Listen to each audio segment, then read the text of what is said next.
Bismillahirrahmanirrahim. Assalamualaikum warahmatullahi wabarakatuh. Selamat pagi anak-anakku semua.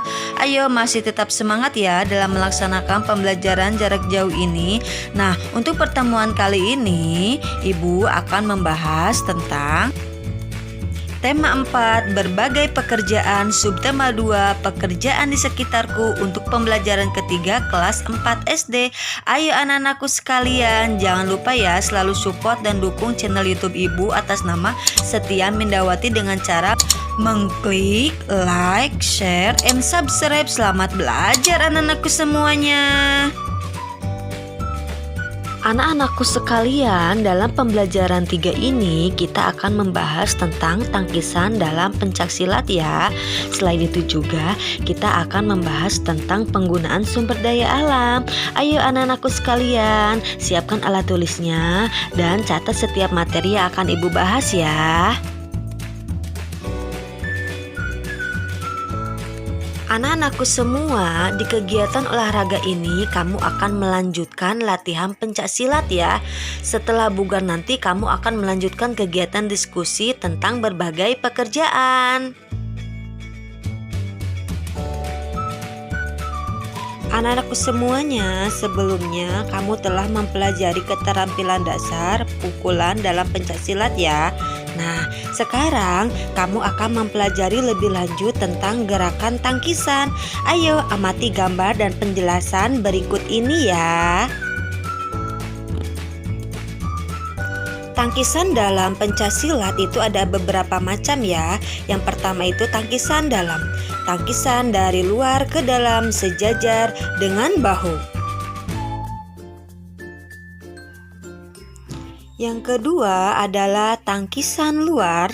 Tangkisan luar dilakukan dengan cara tangkisan dari dalam keluar sejajar dengan bahu. Yang ketiga adalah tangkisan atas.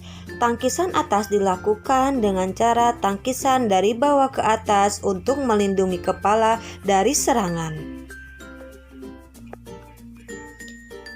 Yang keempat adalah tangkisan bawah. Tangkisan bawah dilakukan dengan cara tangkisan dari atas ke bawah. Nah, cukup mudah ya anak-anakku sekalian. Sekarang ayo lakukan secara berulang-ulang ya. Selamat mencoba anak-anakku semuanya.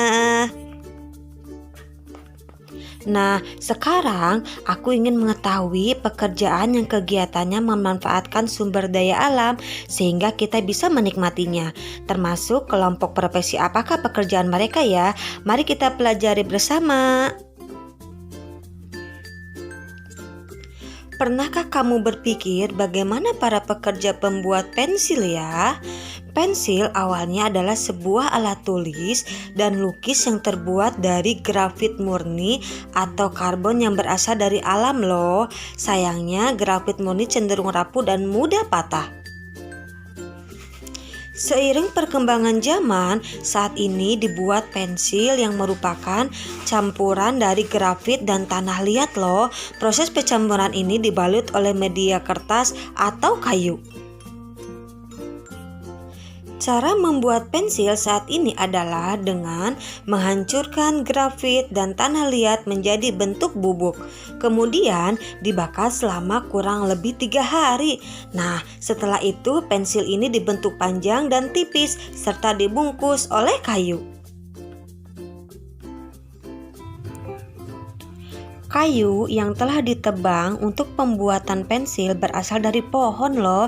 Benda-benda lain yang terbuat dari kayu juga berasal dari pohon.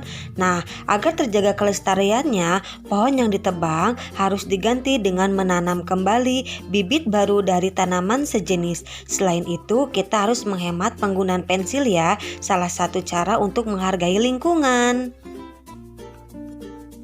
Anak-anakku semuanya, sekarang ayo kita jawab pertanyaan berikut ini bersama-sama ya.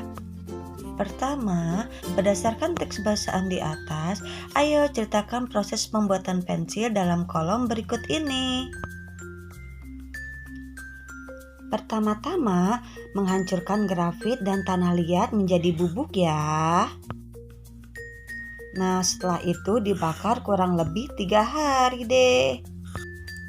Lalu pensil dibentuk panjang dan tipis, kemudian dibungkus kayu. Selesai deh anak-anakku semuanya.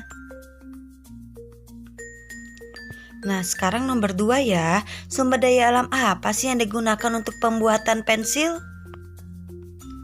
Benar sekali, sumber daya alam yang digunakan untuk pembuatan pensil adalah grafit murni, tanah liat, dan kayu yang berasal dari pohon. Nah, yang ketiga, apa sih yang akan terjadi bila penggunaan pensil dan barang-barang lain yang terbuat dari kayu itu tidak dibatasi ya? Anak-anakku sekalian, apabila kita menggunakan pensil tanpa dibatasi, tentunya penggunaan kayu akan meningkat loh. Nah, jika penggunaan kayu meningkat, tentunya penebangan pohon pun meningkat. Dan jika penebangan pohon meningkat, tentunya ketersediaan oksigen akan berkurang ya, jika tidak langsung ditanami kembali. Nah, ini berlaku tidak hanya penggunaan pensil saja ya, tetapi juga berlaku untuk barang-barang yang terbuat dari kayu lainnya.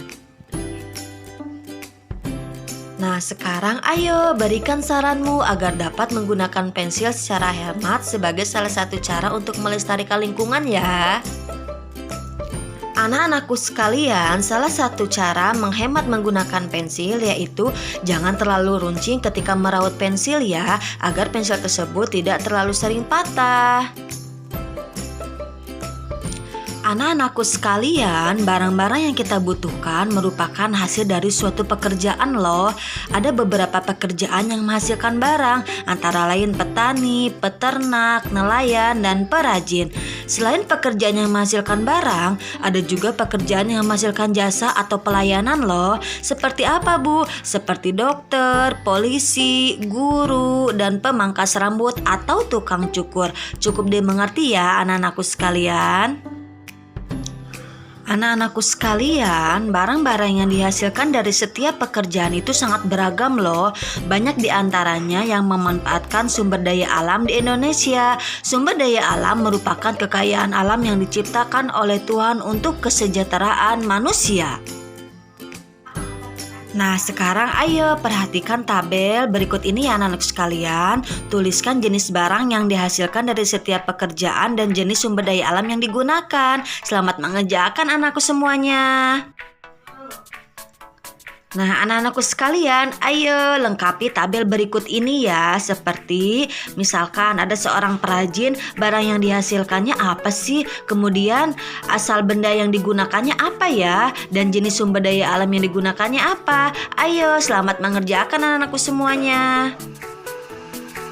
Oke anak-anakku sekalian, cukup sekian video pembelajaran dari Ibu ya. Semoga bermanfaat. Wabillahi taufiq wal hidayah. Wassalamualaikum warahmatullahi wabarakatuh.